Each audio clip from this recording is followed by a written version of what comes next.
Calculating vibes. Yeah, Hello to baby. everyone, my name is Vibe and welcome back to another episode of Vibe Meter. If you have no idea how this show works, don't worry, even I don't know how this works, but I'm going to be talking about FNAF 2, the movie. And the format I'm choosing today is I'm going to be first going over some of the more spoiler free stuff for this movie, so don't worry, there won't be any spoilers at the beginning of this video. I will clearly tell you when we're going to go into some more spoilery territory, so don't worry about it. So here I go. I just got back from watching the FNAF movie. I mean, well, technically last night. I just woke up, and I mean, well, let's not keep you in suspense because this movie does it well enough. So since I mean, yeah, since the first movie, I felt like that was more. They didn't really have it. It kind of felt like it was directionless in a way, in a lot of ways. But I feel like analogy time. The first movie felt like having a six shooter, sort of firing in every direction, uh, to see sort of what sticks. But I'd say in this movie, they really, at least, were trying to aim for the bullseye. Cool analogy, no. And yeah, one of the biggest criticisms for the first movie I saw was it didn't feel too much of a horror movie, which yeah, I kind of agree with that. So were they able to turn up the spikes? No. Were they able to turn up the spooks for this movie? Well, I can safely say that I definitely experienced some heebie-jeebies with this movie. So yeah, I sort of the whole atmosphere for this movie felt more sort of um it had intent behind it, and it clearly had sort of a direction to go. And so yeah, the whole atmosphere felt more better than the first one. Now this movie does have some parts, some scenes, some stuff in it that will make some people irk at the thought. Everyone who's seen the movie, I think, knows what I'm talking about, right? Um, but I'd say for the most part, this movie had that very classic FNAF absurdist humor that I at least enjoy. And I'd say, unless you're like a very harsh crash, fucking by the book mustache twirling with a wine in your hand, cinephile kind of a critic, you might enjoy this movie. And I'd say bring a friend with you. It doesn't matter if they know all the lore, none of the lore, bit of the lore, or even if they've never heard of a Five Nights at Freddy's. It doesn't matter. Bring them to this movie, and I promise all of you are going to be walking out of the theater laughing your asses off for one way or another. And yeah, I guess that's sort of my spoiler free portion of this video done. So from this point forward, there will be some spoilers. I'm gonna be talking about the plot in its entirety. So please, if you don't want to see spoilers, um, please come back after you've seen the movie. But see you. But yeah, let's talk specifics because yeah, like I already kind of teased, there's one scene in particular that I just was sitting there laughing and thinking like they really made this. But I'm getting ahead of myself. Let's go over the entire plot of this movie. So basically, this movie starts with William Afton killing Charlie, and Charlie being taken, the puppet possessing Charlie. Then we jump back 20 years later, which I believe is 1 year after the events of the first film. And after the events of the first movie, uh, sort of the spooky tales from the first movie have gotten around through Mike's aunt from the first movie. She kind of spilled the tea about the animatronics and everything, and that sort of has the entire town kind of rallying around it. They have this thing, Fast Fest, and then we see how, for example, Vanessa is still dealing with his father being kind of a murderer and all that. So she's in a tough spot for most of this movie. Abby's going to school, and she goes to this robotics class, and her teacher, Mr. Berg, I believe, who's played by Wayne Knight, from Jurassic Park, and you know, uh, and this Berg is just the biggest asshole, the biggest asshole teacher there is, and he definitely got what's coming to him. But yeah, Mike's trying to fix up his house. They've moved, and Mike has promised Abby that they're gonna fix the animatronics, her friends. Mike and Abby go on a date, and after Mike comes back from the date with Vanessa, Abby has gone to fix her friends um, back at the first movie's pizzeria, and the animatronics are not there, and Mike has not started fixing them like he told Abby he would. But since they're at the pizzeria, they pick up this fast talker thing, and later Abby is able to communicate with the animatronics. And then we get introduced to this gang of like ghost hunters. The leader of them is McKenna Grace, Lisa, I believe her name was in the movie. And they go investigate a pizzeria because they get a hot tip from this guy Mike. And they arrive at the pizzeria, but it's not the same pizzeria from the first movie. It's the original pizzeria that we saw at the beginning where Charlie died. And then we get introduced to Michael Afton, not Mike, like the Mike Schmidt from the first movie. Josh Hutcherson. Josh Hutcherson. Yeah, this guy. I don't know who the actor is, but he plays this role so well. He's got this devious smile that just screams, "I'm a bad guy." Anyway, these paranormal ghost hunters, they all get killed almost immediately. McKenna Grace, Lisa was the character. She gets possessed by the puppet, and then the puppet starts to exact her revenge on the town for,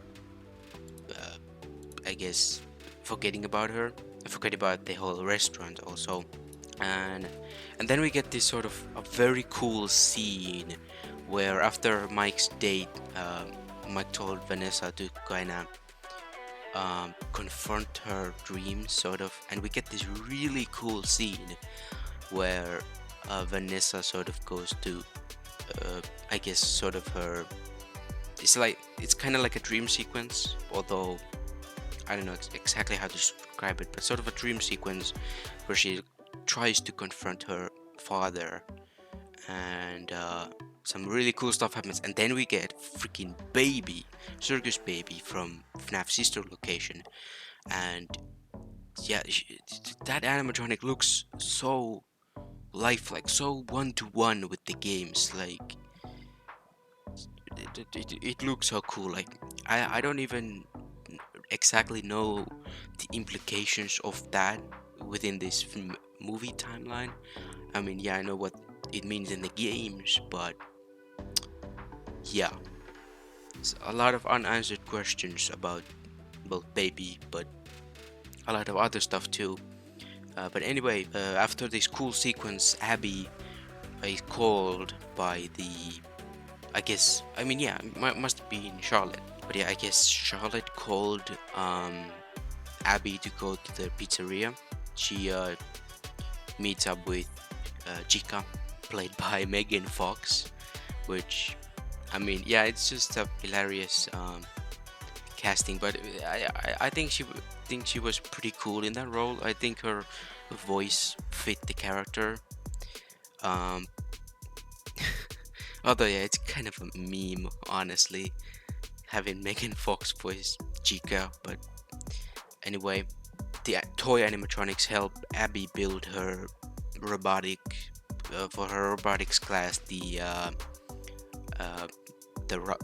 Chica robot that she was building alone. And then she takes it back to the science fair thing they're having, and the asshole teacher, Mr. Berg, takes the fucking robot and is like, "Oh, I'm just gonna move it here." Fucking oh shit, Butterfingers, which has to be a reference to Jurassic Park, right? And drops it on the floor, and yeah, he's an asshole.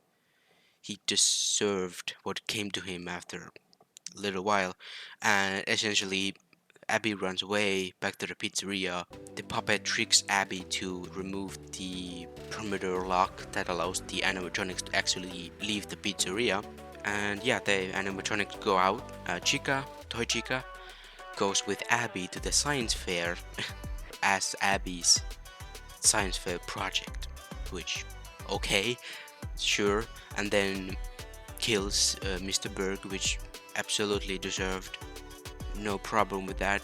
And then Mike meets up with Henry Emily, you know, William Afton's business partner from the games, and Henry gives him the music box to fight against Charlie.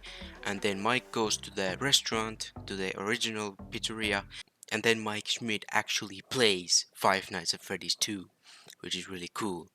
Uh, and then Vanessa and Mike, they try to sever the link between the puppet who's controlling the toy animatronics, and then Mike and Vanessa finally get back to the Mike's house, and the puppet has arrived there with, because he was hiding in the toy Chica, and then the puppet possesses Abby, and then Mike and Vanessa arrive and uh, try to fight off the puppeted Abby, Abbynet, I saw someone call it, and Mike uses the music box, and Abby is saved. And then all the toy animatronics arrive there, and also Michael Afton arrives there and tells Mike Schmidt and Abby and Vanessa that he's gonna continue his father's legacy, whatever that means.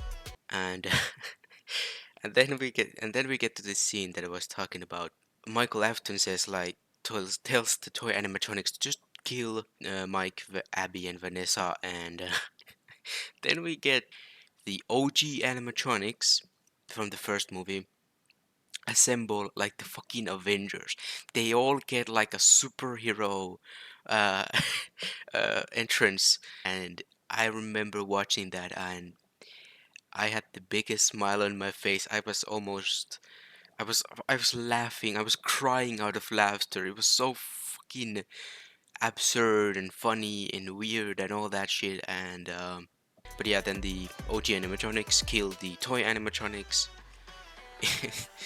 They are the toy animatronics are defeated, and then Michael Afton escapes. And as Mike and Abby are about to leave, Mike tells Vanessa to stay away from them because she's bad for them, because yeah, she has a lot of secrets she hasn't told them, so obviously it makes sense for Mike, but for the audience, we know what Vanessa has been through, so it's a very bittersweet ending for them. They kind of split it up, and as they leave and Vanessa is at the door, kind of sad that, you know, she yeah, she just a few minutes ago said that this is her home, and now her home is leaving.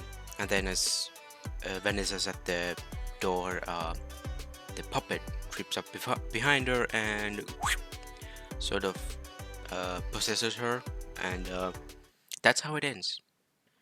That's how this movie ends. And as far as cliffhangers go, I think it's a pretty decent one. But yeah, that's how it ends. And then we get the post-credit scene where there's three people who are coming to the original location, from the first movie, to that place is apparently being demolished or something, and they wanted to go in there and grab some things, and they found Springtrap in the back room, and yeah.